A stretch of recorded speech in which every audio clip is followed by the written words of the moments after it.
The EMG test dated 8/23/91 that Marlene Gold states is negative. At the bottom of the report right here, conclusion, EMG indicative of left C5, C6 radiculopathy.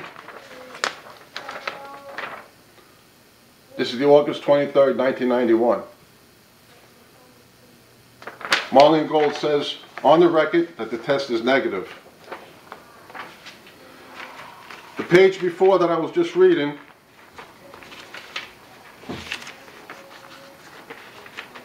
Marlene Gold said that I had went for NYU, their so-called independent consultant, for an MRI, that the test was negative. The test says bulging impression, right-sided bulging discs at C3, C4, and C5 levels. Marlene Gold is lying again.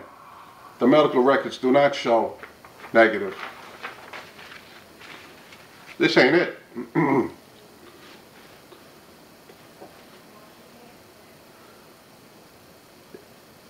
I have looked at the EMG of 8/23 we talked about, which indicates it's normal, and the nerve conduction study and EMG done on 9/27/91, which reveals no diagnostic abnormality. Here is the September 27, 1991 EMG report by the same neurologist that just done it 30 days before. Well, almost 30 days. States here,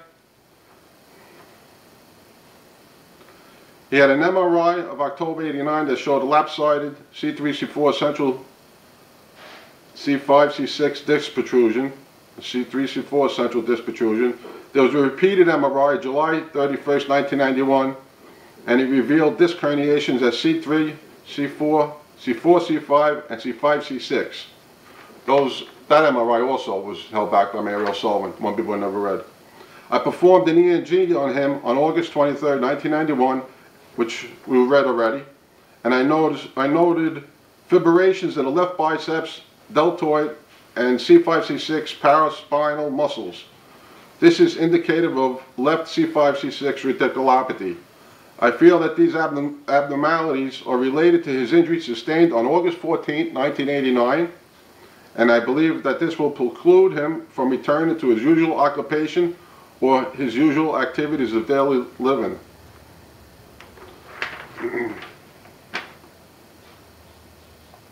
Again, positive EMG test. Marlene Gold is stating that this test is negative.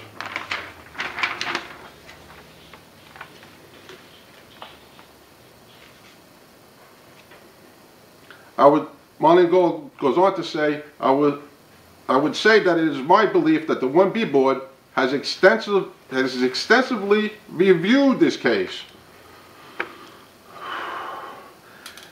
and that this board has afforded the member and his counsel every opportunity to submit any relevant documents that he or she wishes to, and we have a large record before us that has been reviewed by all of us, and for that and for those reasons I believe that the decision of the 1B board is a fair and reasonable decision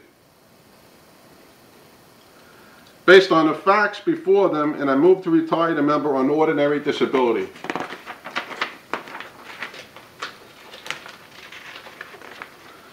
My attorney, February 20, 1992, sends a letter to the Corporation Counsel, Mr. Charles Fink. She requests a reopener in my pension application because she was not provided with the report and the causation of the significant or the pain syndrome. They went from significant to a pain syndrome. They downgraded.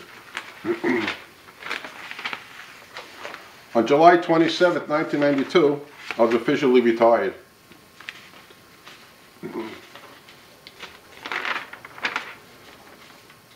I like to read the X-ray reports that were given to the 1B board and Mary O'Sullivan that were never reviewed. This is dated October 24th, 1991. Frontal and lateral views of the cervical spine show complete loss of the usual lordotic curve. There is rotation of the vertical axis of C7. The heights of the bodies and the disc spaces are relatively well preserved.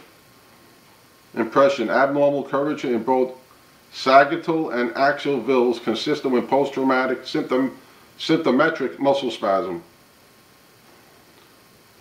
Lumbar sacral spine. Frontal and lateral views show straightening of the usual lordotic curve in the upper lumbar area. The heights of the bodies and disc spaces are preserved. The neural forma at L5-S1 is narrowed. Impression: abnormal curvature consistent with post-traumatic asymptomatic muscle spasm. To evaluate possible impingement of existing nerve root sheets, especially at L5-S1, an MRI study should be helpful. In addition, sagittal views of the cervical spine were obtained with flexion and extension that show very little mobility from flexion to extension and loss of the usual lordotic curve.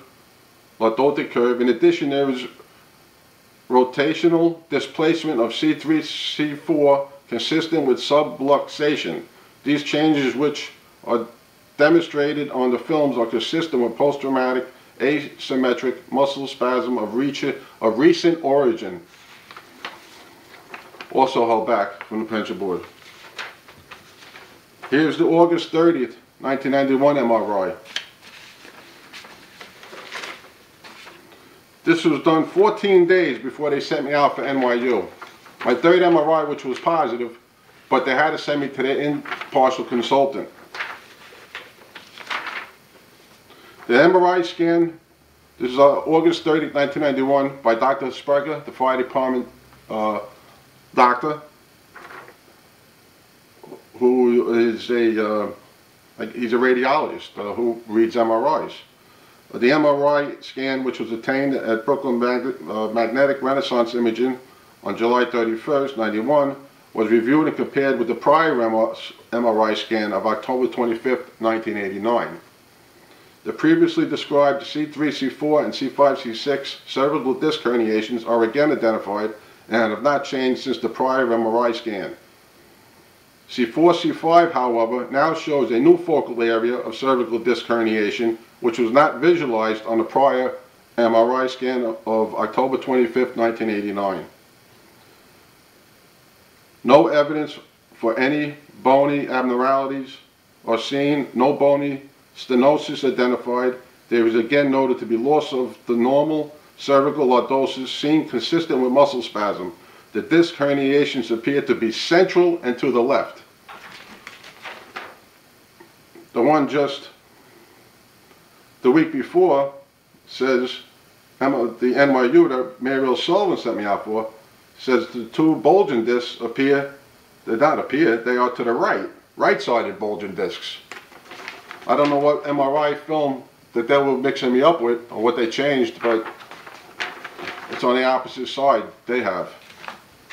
Here's another report, 926 by Dr. Stanley Sprecher, stating that the NYU report just agrees with that there's a C3, C4 that shows disc herniations.